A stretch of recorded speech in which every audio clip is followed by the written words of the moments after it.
Всем привет, вы на канале Польза Стримы, меня зовут Саня, и здесь только обзоры одним кадром. И что это значит? Значит, что вы сейчас видите Motorola X50 Ultra, как может снимать на родной модуль в 4К 60 FPS с родными микрофонами в чехле, в лифте, на улице с одним и тем же лицом, как и до этого 87 обзоров одним кадром на смартфоны. В чем особенность этого смарта?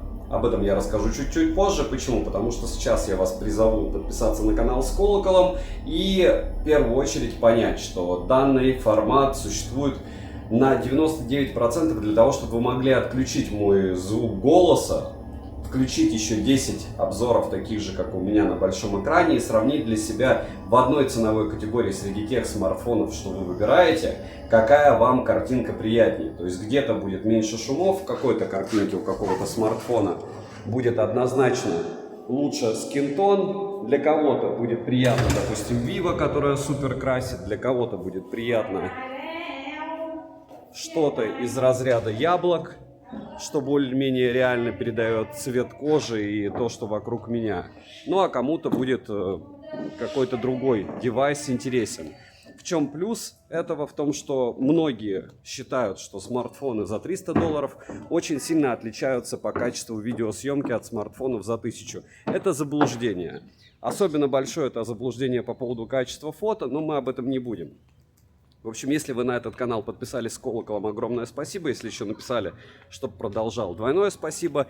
И напоминаю про телеграм-канал скидок, взаимопомощи, мой личный телеграм-канал по ссылкам в описании. Там много всего полезного. Этот смарт никогда супер дешево не стоил, хотя в определенные моменты времени, когда у него скидочный сезон на Алишке с распродажами или понижением курса, стоит он немного дороже, чем Poco F6 или немного дешевле, чем Poco F6 Pro. В целом я вас сориентировал, напомнил, что меня зовут Саня, и переходим к самому интересному. Что у нас по комплекту с Motorola? Комплект здесь шикарный, то есть все чехлы мне нравятся, есть еще вариант в деревянной расцветке, есть вариантов по расцветке просто море. Но помним, что это смартфон специфический, Motorola, Lenovo, все, кто понимают, те понимают, это не первый эшелон, это все-таки второй эшелон, как бы они ни старались, но железо они сюда запихивают топовое. Достаточно сказать, что он заряжался у нас комплектной зарядкой. В комплекте с ним идет еще помимо чехла качественная зарядка на 125 Вт за 21 минуту. Но магия смартфона была в том, что как только мы его включили, он сразу показал 96%. То есть 6% исчезло меньше, чем за 10 секунд. По поводу автономности здесь тоже рандом. Почему? Потому что когда тестировали его мы, сразу перехожу к самому интересному, он поедал всего 20% заряда в Diablo и 24% в PUBG New State. Это очень круто, это прям шикарно, нереально, но, маленькое но, где-то через 30 минут он начинает жить своей жизнью, тач отваливается и остальные прелести. По поводу камеры, вот X3, вот X6. Все меню камеры, какие сенсоры и все остальное у меня есть в полноценном ролике. Напоминаю, что до обзора одним кадром я жарю устройство. Это значит, что 2-3 часа его тестирую на стриме и после этого выгружаю полноценный обзор. Этот обзор в первую очередь является тестом основного модуля. Либо частично там ультраширикой, либо возможности, как, допустим, у Samsung переключаться в онлайне, показать на фронталку. И самое важное для меня лично, это что у меня в голове осталось по поводу этой железки. Потому что по поводу Motorola у меня осталось основное. Смотрите, в глобальной версии он стоит практически в 2 раза дороже, чем в китайской. Только в китайской версии у вас есть запись разговоров. Плюс китайскую версию, которая у меня, к слову, на руках. Там нет русского языка в стоке. Если вы будете переводить его с Etedy, там все будет печально, у вас русский язык будет не фонтан. Но если вы его переведете, перепрошив на глобалку, вы получите полноценное глобальное устройство, потому что все бенды здесь есть. И помимо бендов здесь есть у нас вся агрегация частот, которая вам необходима. И это прямо круто. Какие еще плюшки они запихали в эту стоимость? Как всегда, в этом смысле Motorola молодцы. У них IP67, по-моему, или 68, по-моему, 68 даже.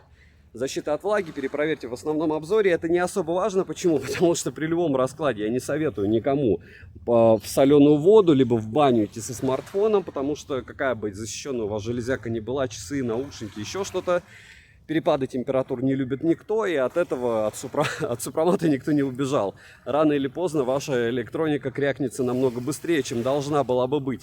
Но мы его топили, с ним все хорошо. Мне нравится, что здесь есть направленный микрофон, не нравится, что здесь нет мини-джека и нет ЭК-порта. То есть на этом деле они каким-то образом сэкономили.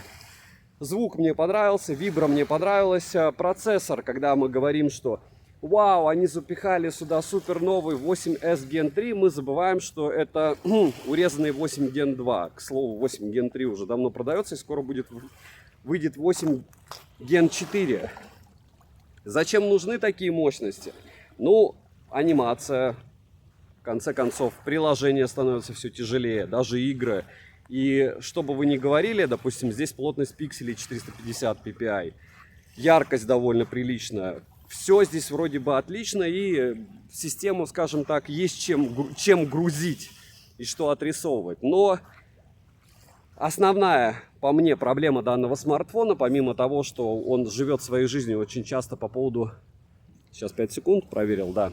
По поводу сенсора, это как раз рандом в работе. То есть он у меня, допустим, в камере может просто-напросто взять и перестать реагировать на касание для того, чтобы я поставил на паузу или выключил. Такое было 2 раза, 1 раз я подснимал. У кого-то с тачем не было вообще никогда проблем, в комментариях про это писали, я за этих людей рад. Но у меня другие истории, и опять же у меня другие пруфы, то есть доказательства, которые я периодически выгружаю. Motorola абсолютно нулевая в плане возможности перепродажи. То есть мне этот смартфон внешне нравится. Да, вы сможете его перешить. Да, у него все бенды. Да, у него 8S Gen 3. Это хороший процессор, и он будет избыточен. И направленный микрофон. Но даже если вам кажется, что эта съемка хорошая, то, что вы видите, ну, нет. К сожалению, нет. И недостатков у этого смарта из-за как раз прошивки, поддержки и всего остального более чем достаточно. Хотя те, кто, опять же, умудряется его в районе 400 баксов приобрести, я его приобрел, получается, в рублях за 44 тысячи рублей. Даже сейчас вам сразу говорю. Но это очень сложно сделать, это нужно ловить момент. Плюс чаще всего для многих будет еще растаможка. И в целом вы останетесь со смартфоном на руках, который вы еще и очумеете, если он вам не понравится, продавать. А вероятность того, что вы его захотите продавать, очень высокая, несмотря на хорошие вибро, хорошие стерео, 2 симки, запись разговоров в стоке. И вроде бы все хорошо. У кого-то, кстати, еще симки отваливаются периодически. У меня такого не было. То есть он у меня ловил всегда хорошо.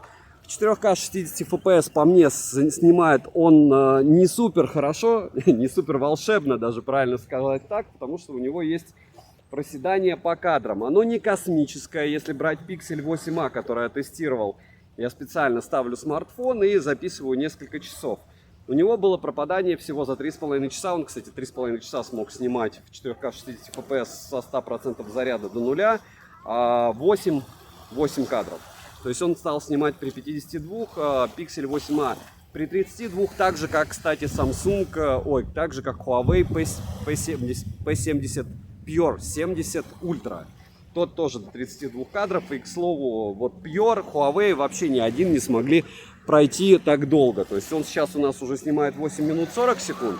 Это по поводу стабильности. Huawei самое долгое, по-моему, 6 минут смог снимать в режиме вот такой съемки. Потом он вырубался, потом он сбрасывал частоту кадров. И опять же, если вспоминать новинки от Huawei за их космические деньги на железе 2020 года, Motorola кажется волшебной.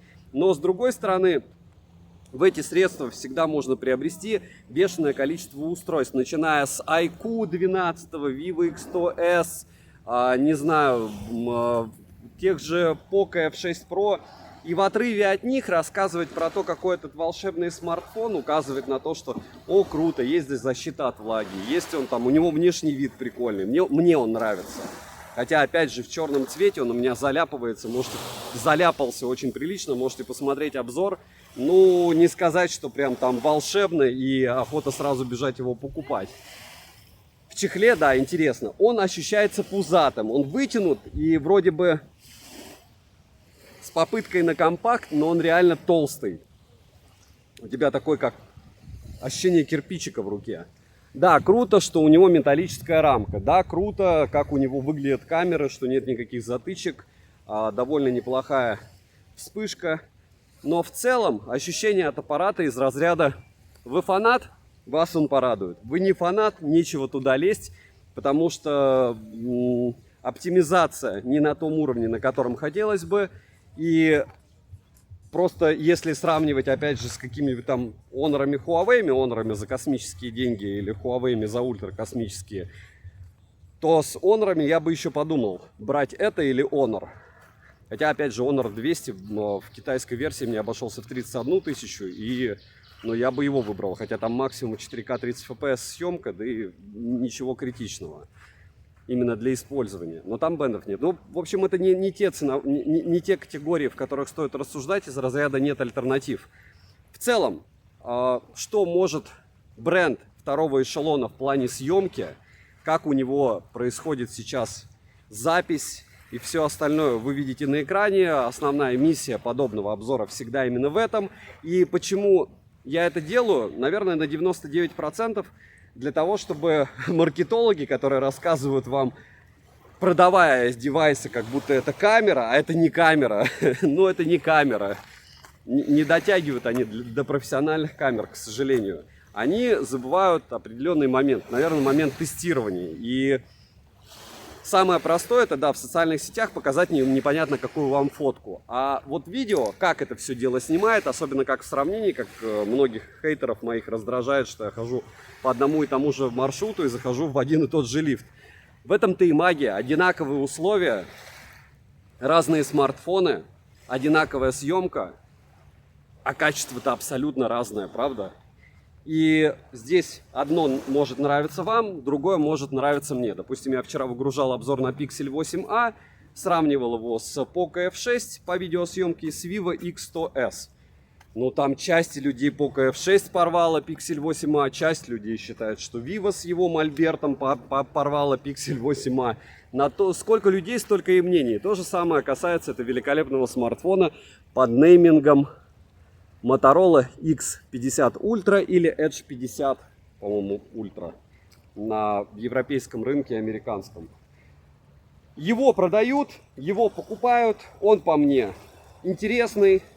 И понятно, что немного людей будут интересоваться данным устройством, но надеюсь, что для выборки и чтобы можно было сравнить с другими железяками, это вам будет интересно. Сколько он FPS показал, сколько у меня гектар оказалась вот эта запись, я скину в свою личную телегу. Повторяюсь, мне этот смартфон понравился. Я считаю, что он все мои тесты прошел.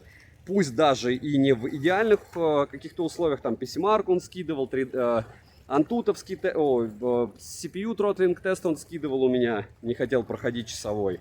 Ну, на то она и Motorola. Что хотеть от второго эшелона? У них и ценник соответствующий.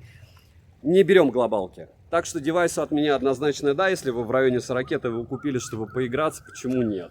Подписывайтесь на канал с колоколом и добра и удачи вам, дорогие друзья.